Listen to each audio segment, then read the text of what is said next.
Do you ever feel like you just don't have the time to sit down and read the news every morning? Sometimes things get so hectic you can't even scroll through your feeds while you're trying to get ready. A new podcast from Boise State Public Radio has you covered. I'm George Prentice, and I want to invite you to check out The Connector every weekday morning. You can get up to speed on all of the Idaho news you need to start your day without ever interrupting your morning routine. All you have to do is hit play. That's The Connector from Boise State Public Radio. Find it wherever you get your podcasts.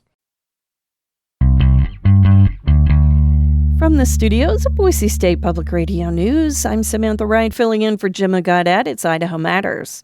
In a state known for its agriculture, wildfires can have devastating effects, many of which we saw in the aftermath of last year's Wapiti fire that burned through nearly 130,000 acres of land near Stanley.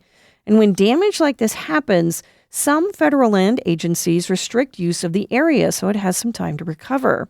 This is actually happening north of Emmett, where the Paddock fire burned thousands of acres, and Idaho Fish and Game is trying to reseed the area. We actually talked about that yesterday on Idaho Matters. Check it out. However, when the land is closed off, this means cattle ranchers who use federal land to graze their livestock are often left without a place to return their herds, and that can cause hardship for rural communities. Jared Talley is an assistant professor at Boise State University who studies the impacts of environmental policy on rural communities. He wrote about his research for The Conversation. It's a nonprofit independent news organization, and he's joining us now to talk more about the issue. Hi, Jared. How are you today?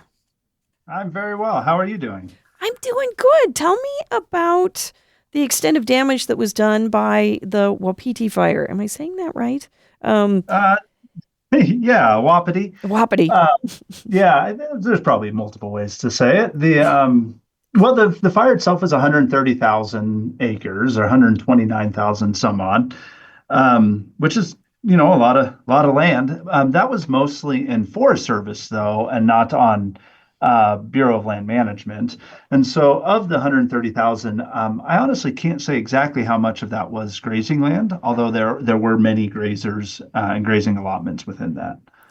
Gotcha. And so we know cattle ranchers get impacted by fires like this, and that's because they can't put the cows back on the land.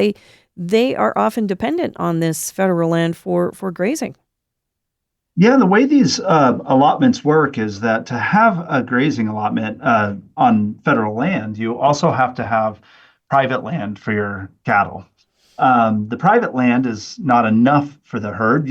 Because of these arid lands, you just can't put a ton of cattle per acre.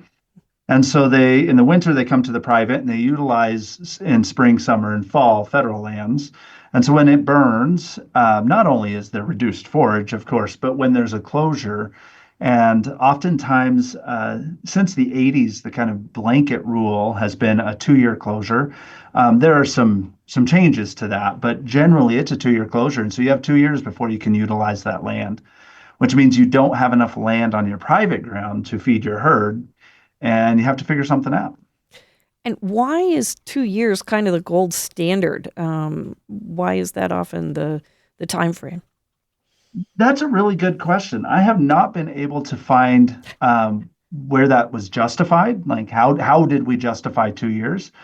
I think the idea is likely just this kind of intuition that it takes, the first year is getting plants to kind of reestablish. The second year is getting that first year's plants to kind of really take root. And then by year 3, you might be able to have some grazing on it. But I actually couldn't find where that has actually been tested and justified.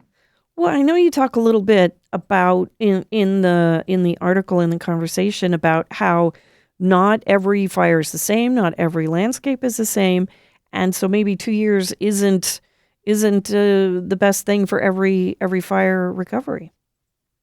Yeah, and I think that's the real point. It's not to say that, well, we just got to get rid of this rule and cattle can go right back on immediately. And that's never what I'm trying to suggest here. But the suggestion is that we actually need to be paying attention to the context a little more. instead of just immediately jumping to the 2-year rule. It's like, well, what was the extent of the fire? Was it a high intensity fire that maybe sterilized the seed bed? There's seeds in the soil. And if a really hot fire burns, sometimes it can actually burn those seeds, and maybe we do need more time. Was it a fire on a steep slope where erosion is a concern? Or was it a late fall fire, kind of like the valley fire here, where it is going to get rest after just because of winter when the cattle are off of it? And there aren't cattle on the land here in the valley fire near Boise. But if there were, then it could be just rested and it gets plenty of moisture, and in spring it might be just fine. The point is that there's a lot of contextual factors here that probably ought to be taken into account before we just say, well, 2 years off and figure it out. We're speaking with Boise State Assistant Professor Jared Talley about the challenges of cattle ranchers often face after wildfires. Let's talk about that. For cattle ranchers, not being able to get their cattle back on that federal land can be devastating, and that can be really hard for them. Yeah, and it's also not just about the cattle. I mean, you got to imagine fences burn in fires, and that infrastructure needs to be replaced. And oftentimes it's a cost share with the federal partner, but that is an additional cost. When you look at things like international feed prices, a lot of grain gets imported and feed gets imported from other countries, particularly like Ukraine and Russia, which is kind of interesting right now.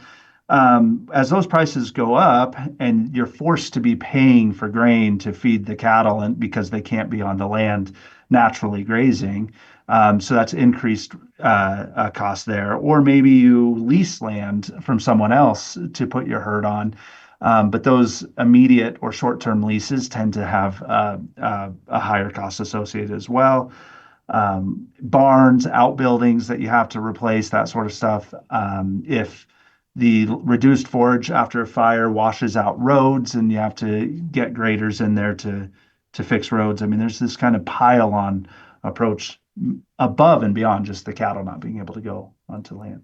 It sounds like you're advocating for a balance between what the land might need and what the folks who use the land might need, based fire by fire. Yeah, that's exactly what it is taking a hard look at, per fire at what is actually needed. And actually the research is really unclear as to what is needed, even when we do think we know. For instance, there are times in the research, and there is research to suggest that cattle can actually be beneficial after a fire. Almost immediately after a fire as well. Fire creates a hydrophobic crust, or can create a hydrophobic crust on the soil, which basically means it's kind of like a campfire. If you put water on it when you first put it out, sometimes the water beads off the burned logs. And that's a hydrophobic crust that sometimes will cause flooding downstream, because when a rain event on that fire happens, it washes off instead of soaking into the soil. So cattle in those instances can actually break up that crust and allow better water infiltration. So anyways, the research is actually unclear. At times cattle can be helpful, at times they're harmful. When they can go on, at what time of the year, all of this is needing to take a hard look at the context. And so the balance is, I think, what's critical. Wow. Okay, so we've got about a minute left. What's your hope for the future when it comes to regulations like the 2-year rule and finding that balance with livestock grazing after wildfires? I think finding the ability for the federal agencies themselves to apply flexibility to this, and then taking a hard look per situation. A lot of the times they don't have that flexibility, and honestly, they're going to need capacity too. And right now, federal government capacity is really limited. This year it's going to be hard. So without flexibility and capacity, we fall back on these general universal rules like 2 years, and rural communities get left behind. We've been speaking with Boise State Assistant Professor Jared Talley about the challenges that cattle ranchers and others face after wildfires. He wrote about his research for The Conversation. It's a nonprofit, independent news organization. We're going to put a link to that article on our website, boisestatepublicradio.org. Thanks so much for sharing with us. Thank you. This is the Idaho Matters podcast. I'm Gemma Gaudet.